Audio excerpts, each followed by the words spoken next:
मित्रांनो, दीप अमावस्या या 11 दिव्यांनी मुलांना ओवाळा. सर्व दुःख संकटे मुलांवरची दूर होतील, त्यांची प्रगती होईल आणि ते सुरक्षित राहतील. मित्रांनो, श्रावण महिना सुरू होणार आहे आणि श्रावण महिना सुरू होण्याआधी एक दिवस आधी येते ती आषाढी अमावस्या, जिला दीप अमावस्या सुद्धा म्हणतात. यावर्षी दीप अमावस्या 24 जुलै गुरुवारच्या दिवशी आहे आणि या दिवशी आपल्या घरातले जुने नवीन सर्व दिवे आपण स्वच्छ करतो, त्यांना प्रज्वलित करतो आणि त्यांचे पूजन करतो. मित्रांनो, दर्श अमावस्या, आषाढी अमावस्या, दीप अमावस्या ही खूप महत्त्वाची अमावस्या असते. या दिवशी दिव्यांची आरास रचून त्यांचे पूजन केले जाते. त्यासोबतच कणिकाचे दिवे केले जातात. 11-21 दिवे करायचे असतात आणि त्यांचे सुद्धा पूजन करायचे असते.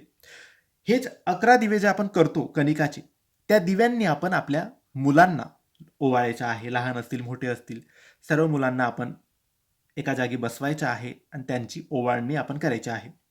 मित्रांनो, दीप अमावस्या ही एक अशी पवित्र अमावस्या असते ज्या दिवशी तुम्ही श्रद्धेने भक्तीने 11 दिव्यांनी आपल्या लहानग्या मुलांना ओवाळलं तर त्यांच्या जीवनातील सर्व दुःख संकट वाईट शक्ती नजरदोष आजार दूर होतात. घरात केवळ प्रकाश नव्हे तर सुख शांती आणि समृद्धी नांदते. आईच्या ओवाळण्याचा हात म्हणजे देवीचा आशीर्वाद असतो. त्या 11 दिवे म्हणजे 11 रक्षण करणाऱ्या शक्ती असतात, जी मुलांना आयुष्यभर आशीर्वाद देतात. म्हणून तुम्ही 11 पिठाचे कणिकाचे दिवे करायचे आहे.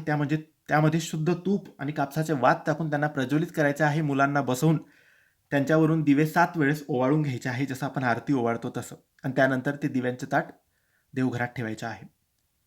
मित्रांनो, मनोभावाने विश्वासाने हे केल्याने मुलांवरची सर्व विपदा सर्व अडचणी त्यांच्यावर असलेली नजरदोष बाधा सर्व दूर होतात आणि त्यांना सुख समृद्धी आणि प्रगती त्यांची होते. तर नक्की आईने मुलांवरून 11 दिवे कणिकाचे 11 दिवे नक्की ओवाळून घ्यावेत. ही माहिती आवडली असेल तर लाईक करा, शेअर करा आणि कमेंट्समध्ये श्री स्वामी समर्थ लिहायला अजिबात विसरू नका. स्वामी सगळं काही नीट करतील, ठीक करतील आणि तुमचे आयुष्य बदलवतील. धन्यवाद. श्री स्वामी समर्थ.